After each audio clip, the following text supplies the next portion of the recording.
ဒီနေ့ငါကဘာပြူနေနေဒီနေ့ငါကဘာပြူနေနေငါယောက်ျားမနှမွေးမရှိတော့ငါကိုယ်တိုင်မျက်စိနဲ့မြင်နေနေဘာသမီးလေးနဲ့ငါကိုယ်ပြောသလိုပြောပြီးတော့မောင်းထုတ်တာ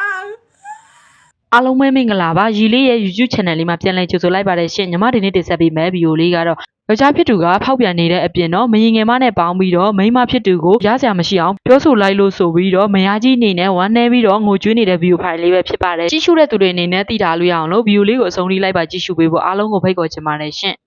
ဒီနေ့ငါကဘာပြူနေနေဒီနေ့ငါကဘာပြူနေနေငါယောက်ျားမနှမွေးမရှိတော့ငါကိုယ်တိုင်မျက်စိနဲ့မြင်နေနေငါသမီးလေးနဲ့ငါကိုယ်ပြောသလိုပြောပြီးတော့မောင်းထုတ်တာငါတသက်လုံးမမေ့ဘူးကိုပြောရငါလည်းငါကလေးနဲ့တမီးမစားမရင်ငယ်နဲ့နေနိုင်တဲ့ညငါအော်လို့မဆုံးငါမျက်စိနဲ့ငါရုံတော့မယုံငါကလေးနဲ့ကောင်းတဲ့နေရဆက်ပြစ်ထားခဲ့တယ်တော့ညမတာနေပြစ်ထားခဲ့တဲ့ငါလေငါဘလို့နေရုံနဲ့ဆိုနေကြည့်တော့နေငါ့ကိုပတ်တော့မကြောက်ဆိုပြီးငါကလေးနဲ့လူမမငါကလေးနဲ့ကောင်းနေငါ့ကိုနေရဆက်ပြစ်ထားခဲ့တာညမတာတနေ့နေဝဲမလဲပါသေးတယ်တနေ့ငါ့မျက်နှာလည်းမစူးပါသေးနဲ့ငါနဲ့ကလေးနဲ့ကောင်းစားမတော့မနဲ့ရန်ကုန်မှာပြစ်ထားတဲ့ကောင်ငါ့ကိုလည်းကိုတကလေးရောက်အချိန်ချင်းစော်ကားတဲ့အကောင်နေတနေ့ဝဲမလဲပါသေးနဲ့ငါနဲ့ငါသား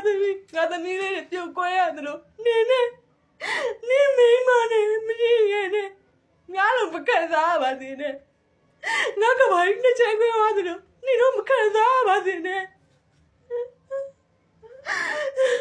ဒီနေ့ငါကဘာပြိုနေနေငါယောက်ျားချီလိုက်တော့နောက်မိမငါနဲ့နောက်မိမပဲရွေးချယ်ပါတယ်နေငါနဲ့ကလေးနဲ့ကော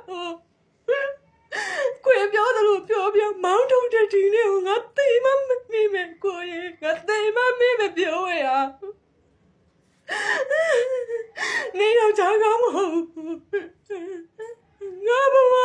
စပ်ပြတာငါမလူမမေကလေးတွေရှိတယ်ငါသမီးလေးတွေဖေးမေမဲ့ဝါမဆိုလို့ငါအချိန်ချင်းတောင်းမယ်နဲ့ငါချိန်ချင်းငါဒူလေကောက်မှငါဒူဖက်မတက်တောင်းမယ်နဲ့ငါတဲ့မရင်ငယ်ဦးနေရွေးတယ်နင်တနေ့ဝင်းလေပါသေးနဲ့ငါမြတ်တာလည်းမစူးပါသေးနဲ့ငါနေ့ပေါ်မှာတက်ရောက်ကောင်းခဲ့တယ်ငါမြတ်တာလည်းနင်မစူးပါသေးနဲ့နင်မစူးပါသေးနဲ့ကိုပြောရယောက်ျားဖြစ်သူကိုအားကိုးပြီးတော့နေထိုင်နေရတာเนาะယောက်ျားဖြစ်သူကမရင်ငယ်ယူသွားတော့အားကိုးရမဲ့ပြီးတော့တော်လေးကိုမှခံစားနေရတာငါဒီနေ့တည်းဝါငုံမယ်ငါသမီးရဲ့အတွက်ငါနောက်နေ့စားပြီငါအတေးထားမယ်ငါသမီးရဲ့အတွက်ငါရှိတယ်နင်တို့လူမဆန်တဲ့အကောင်နင်မိမမရင်ငယ်ပါတဲ့သားသမီးကိုကြတော့ရင်ထဲမှာထည့်ထားတဲ့အကောင်ငါသမီးလေးတွေကိုကြတော့လေရဆက်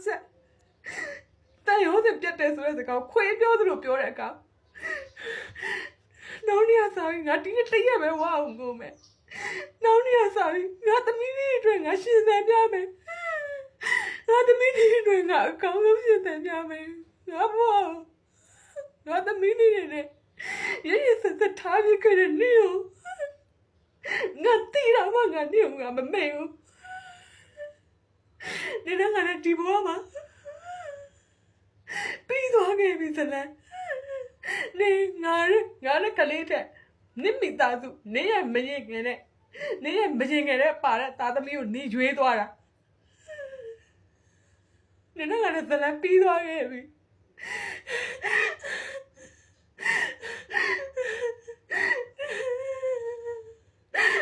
ငါဒီနေ့ကြားရမျက်ရည်ငါနောက်ဆုံးကြခြင်းပဲပြောရငါမငိုစရာမျက်ရည်မရှိတော့ဘူးငါမနဲ့တရားငါကမိုင်းငါစက်ပြတ်နေတာငါဘဝကြီးငါသမီးနဲ့နှစ်ယောက်နဲ့ငါ့ကိုရရဆက်ဆက်ပြစ်သွားရင်ငါတင်းနေဘူးငါဘယ်တော့မှမမေ့ဘူးငါဘယ်တော့မှမမေ့ဘူးနေငါတို့တာလို့တော့ကျွေးသွားတယ်နော်နေသူနဲ့ပြောနေနေသူနဲ့တည်းတည်းပြောနေဘယ်တော့မှငါဘဝထဲမှာနေမရှိတော့ဘူးနေမှတ်တာငါဘဝထဲမှာနေမရှိတော့ဘူးငါမိဘငါရဲ့အဖေနဲ့အမေနဲ့ငါလေငယ်ငယ်လေးတယောက်တည်းနေခဲ့ရလို့ငါပြည့်မိသားစုဘဝတွေငါအရင်မျောနေတာငါသမီးလေးတွေငါယောက်ျားရဲ့မိသားစုလေးယောက်ပျော်ပျော်ရွှင်ရွှင်နေချင်တာစားတူတူမစားတူတူငါနေချင်တာနေရ73နှစ်ပေါင်းခဲ့တဲ့မိန်းမထက်အခုမှ17လပေါင်းတဲ့မိန်းမကိုနေရွေးသွားတာနေကငါအော်လို့မစုံနေကိုနေလူရောပါဆိုပြီးတော့မိန်းမတယောက်ထက်ယူရဲတယ်နေကငါအော်လို့မစုံငါသားသမီးတွေကျတော့တန်ရောစစ်ပြတ်တယ်မိန်းမပါတယ်နောက်မိန်းမပါတယ်သားသမီးကျတော့ဖေဖေရှိနေတယ်ဟုတ်လား